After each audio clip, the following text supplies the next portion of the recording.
বেরিয়ে পড়েছি সে অতি প্রতীক্ষিত রাইড কালী পুজোর নর্থ বেঙ্গল রাইড। আজকে শুক্রবার 17ই অক্টোবর। আমরা এখন আছি হবিপুর পেট্রোল পাম্পে। এই যে আমার পিলিয়ন সুপ্রিয় বাইক দেখাচ্ছি, বাকি ছেলেপিলে আরও সব রয়েছে। ছাড়তে এসছে 2-3 জন বন্ধুবান্ধব, আর 3 জন আসছে চাকদা থেকে। ওরা আসলে ওদের সাথেও দেখা করাচ্ছি। রাস্তায় যেতে যেতে সবার সাথে পরিচয় করিয়ে দেবো। আপাতত এখানে একটা লাইন আপ করিয়ে রাখছি, ওরা আসলে লাইন আপ করবে, একটা ছবি তুলবো, তুলে বেরিয়ে যাবো। নেক্সট হল্ট দেবো বেথুয়া। এখান থেকে ট্যাঙ্ক ফুল করালাম, ওই নিয়ার অ্যাবাউট 1450 টাকার মতো তেল এসছে। আপাতত এখান থেকে বেথুয়া গিয়ে বাকি কথা বলছি, কারণ অলরেডি লেট। ইচ্ছে ছিল 10:30 এখান থেকে বেরোবো, অলরেডি 11:30 বেজে গেছে। 1 ঘন্টা লেট, জানোই 10 জনের গ্রুপ যাচ্ছে, একসাথে গেলে যা হয় আর কি। চলো আপাতত এখান থেকে বেরোই, রাস্তায় দেখা হচ্ছে এবং বেথুয়া গিয়ে সবার সাথে পরিচয় করাবো।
আমরা এসে গেছি আমাদের আজকের রুটের প্রথম টোল, বেথুয়া টোল। এখন বেথুয়া টোল পেরিয়ে দাঁড়াবো, একটা ছোট ট্রি ব্রেক, তারপর আবার আমাদের জার্নি কন্টিনিউ হবে। আমাদের হাইওয়ের প্রথম টোল, দেখি ওরা কোথায় গিয়ে দাঁড়িয়েছে। চলো একটা ছোট্ট ট্রি ব্রেক, তারপর ব্যাক টু রোড।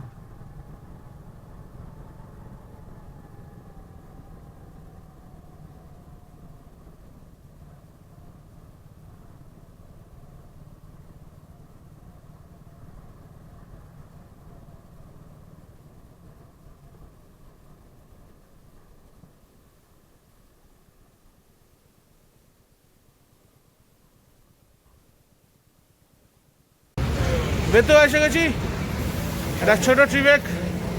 এই যে পেছনে সব চা অর্ডার দিচ্ছে। একবার বাইকগুলো দেখে নাও। এই হচ্ছে আমার বাইক, হেলমেটটা ব্লুটুথ চার্জ হচ্ছে, ফুল লোড সেটেল লাগিয়ে নিয়েছি। এখানে টপ বক্স, এটা বুলানের গাড়ি, এটা সায়ানের গাড়ি। আলো কম আছে একটু, বুঝতে পারছি, পরে ভালো করে দেখাবো। এরা সৌম্য স্যারের গাড়ি, এরা সমিত স্যার চালাচ্ছে। আর নজর যাতে না লাগে, জুতোর মালা ঝুলিয়ে আমাদের শুভ ভাই গ্লসি হেলমেটে চিকচিক করতে করতে গাড়ি চালাচ্ছে। তাই হচ্ছে আমাদের গাড়ির সিন। এখন আলো সেরকম নেই বলে লাগেজ কীভাবে প্যাক হয়েছে বুঝতে পারছো না। চলো সকালে আলো হলে তখন গাড়িগুলো ভালো করে দেখাবো। ওর জন্যই তো বলছি, বোঝাতে হবে লোককে, বুঝিস না। যাই হোক, চা খেয়ে আবার রাস্তায় ফেরত। চলো।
পাপুদা ক্রস করছি আমাদের আজকের জার্নির second toll Baharampur Farakka toll.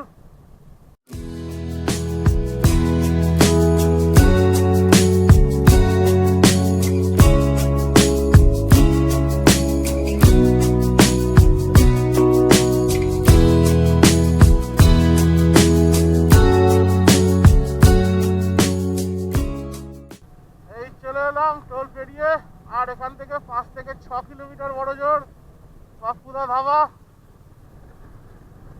আমার পয়সন্ডা রাইডটা যদি দেখে থাকো তাহলে দেখবে পাপুদা ধাবায় আমরা খেতে গেছিলাম। তো তোমরা এমনিও এখানে একটা ডিনার রাইড করতে আসতেই পারো। বেশ ভালো কোয়ালিটির ফুড এখানে পাওয়া যায়। এই যে পয়সন্ডার বোর্ড দেখতে পাচ্ছ, সামনেই পয়সন্ডা। চলো পয়সন্ডা গিয়ে আমার কথা হচ্ছে। পাপ্পু ধাবা এসে গেছি, এই যে পেছনে দেখতে পাচ্ছ পাপ্পু ধাবা। আর ঠিক সামনেই পরপর বাইক লাইন করে রাখা আছে। এখানে চায়ের অর্ডার দেওয়া হয়েছে, একটা ছোট্ট টি ব্রেক, তারপর আবার চলে যাবো রাস্তায়। চলো, কিছুটা খারাপ রাস্তা ছিল, দেখলে যে বহরমপুর ফ্লাইওভারের ওখানে মানে রাস্তা ভালো, কিন্তু হঠাৎ হঠাৎ কয়েকটা পটল চলে আসছে। তো সেইগুলো একটু বাঁচিয়ে যদি আসো এইদিকে একটু বাঁচিয়ে দেখো, মানে দেখে শুনে চালিও। রাতের দিকে রাইড করাটা একটু রিস্কি হয়ে যায়। যাই হোক, তাও অনেকটাই আগের থেকেও অনেকটা রাস্তা সারিয়ে দিয়েছে। মোটামুটি বাড়ি থেকে 140 কিলোমিটার চলে এসেছি, প্রায় এখন বাজে 2:40 মতো। দেখা যাক, এরপর নেক্সট স্টপ ইচ্ছা আছে ফারাক্কা ব্যারেজ ক্রস করে একেবারে দেবো। আপাতত চা খেয়ে রাস্তায় দেখা হচ্ছে।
আমরা এসে গেছি আমাদের রুটের 3 নম্বর toll plaza, Baharampur Farakka toll plaza.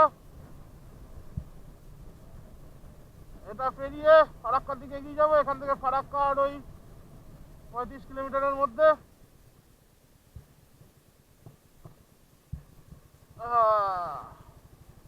একেবারে প্ল্যান হয়েছে ফারাক্কা পেরিয়ে ব্যারেজ পেরিয়ে বাদিকে একটা চায়ের দোকান আছে। আগের বার যাওয়ার সময় খেয়েছিলাম, সেবারের ভিডিও করিনি, তাই মুখেই বলছি, দেখতে তো পাবে না কারণ সেবার আর কিছু ব্লগিং করিনি। তো সেই চায়ের দোকানটাই শুভ একদম সামনে আছে, ও ছিল সেই রাইডে।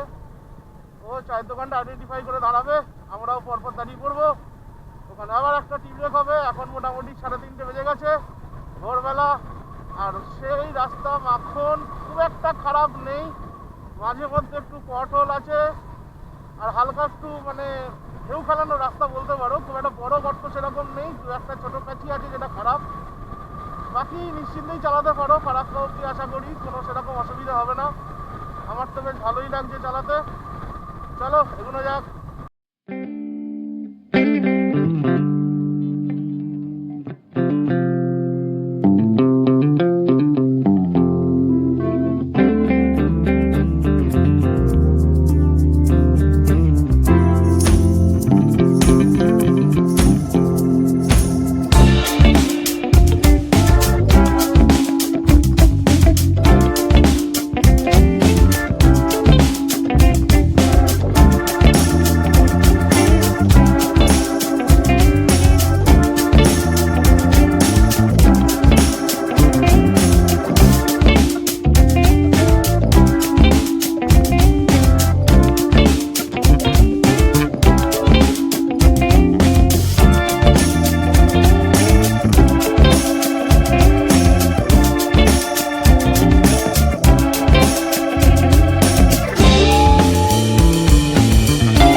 আমরা রং সাইডের রাস্তায় ঢুকেও গাড়ি আটকে গেছিল, পুরো জ্যামে জ্যাম 5-6 কিলোমিটার। তো লোকাল লোকরা বলল যে এখানে একটা সাইড রোড রয়েছে যেটা একটা জনবসতির মধ্যে দিয়ে গেছে, তো এখন এই রাস্তাটা দিয়ে যাচ্ছি। বলছে এই রাস্তাটা দিয়ে কিছু দূর গিয়ে বাঁদিকে সোজা গেলে আমরা সোজা ফারাক্কা ব্যারেজ একদম মুখে গিয়ে উঠবো। আপাতত সেই রাস্তাটাই এক্সপ্লোর করতে করতে আমরা এগুচ্ছি, জানি না কতটা কি গিয়ে পৌঁছবো। আপাতত রাস্তা ফাঁকা রয়েছে, ওই জ্যামের থেকে তো ভালো গাড়ি তো চলছে। চলো দেখা যাক। ফারাক্কার ঠিক 5 কিলোমিটার আগে ফেরার রাস্তাটায়, মানে অফ সাইডের রাস্তায় ডান দিকে ঢুকে গেছে এই রোডটা, এখন সেখান দিয়ে যাচ্ছি।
রাস্তা দিয়ে বেরিয়ে আমরা এখন ফারাক্কার অফ সাইডের রোডে আবার উঠে পড়েছি।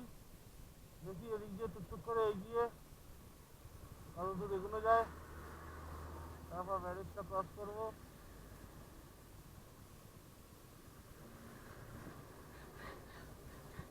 একটা সিগন্যাল দেখতে পাচ্ছি, কাঠও দেখতে পাচ্ছি, এদিক দিয়ে ওখানে চলে যাওয়ার ইচ্ছা আছে।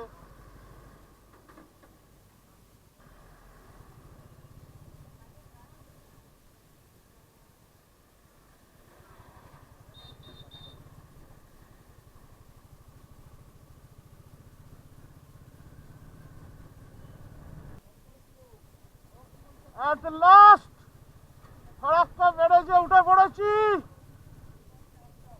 এদিক ওদিক দিয়ে কোনো ভাবে ম্যানেজ করে ফেলেছি, আর আসার সাথে সাথে আমাদের ছেড়েও দিয়েছে। চলো, আমাদের সামনে ফাঁকা ফারাক্কা ব্যারেজ দেখতে পাচ্ছি, আরামসে ক্রস করে নেব। এপাশে ব্যারেজের গেটগুলো দেখতে পাবে।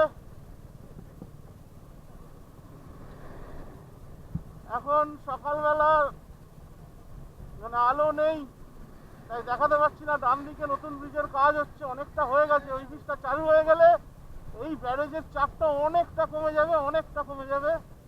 আপাতত ফাঁকা রাস্তা পেয়েছি, ব্যারেজের ওপর গাড়ি ভাগিয়ে আমি আর সায়েন্স স্যার ওই গ্রামের ভেতর দিয়ে শর্টকাটটা নিয়েছিলাম বলে ফাঁকাটা পেয়ে গেলাম, আর বাকিরা সব এখন জ্যামের পেছনে পড়ে রয়েছে। ফোন করেছিল, চলো যাই হোক, পেয়ে গেছি ফাঁকা রাস্তা, পেরোতে হবে ফারাক্কা ব্যারেজ।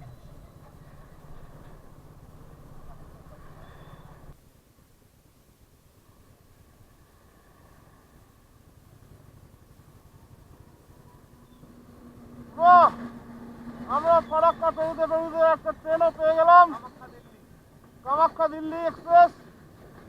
ফারাক্কা ক্রস করছে, আমরা ফারাক্কার এন্ডে পৌঁছে গেছি, ব্যারেজের এন্ডে। আর এই মুহূর্তে ব্যারেজ দিয়ে ট্রেনও যাচ্ছে, অসাধারণ। মজা আ গিয়া।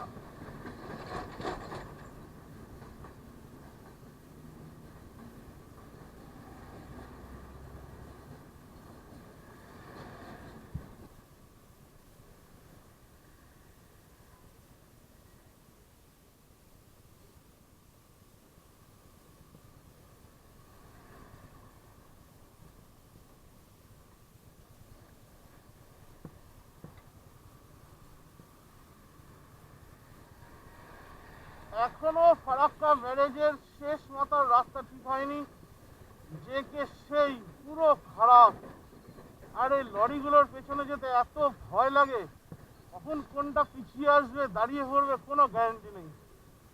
আগেরবার গত বছর ডিসেম্বরে নাথুলা যাওয়ার সময় এইখান দিয়ে যেতে গিয়ে একটা লরি ঢালে হট করে ব্রেক মেরে হু করে পেঁচাতে শুরু করে দিল। আর একটু হলে আমার ফগ লাইট দুটো 12টা বাজছিল। আশা করি এরপর পুরোটাই ভালো রাস্তা, অ্যাটলিস্ট ডালখোলা অবধি। আর সেরকম খারাপ রাস্তা পাবো না, তো কিছুটা এগিয়ে গিয়ে বাকিদের জন্য দাঁড়াবো। চলো একটা স্পট খুঁজে দাঁড়ানো যাক।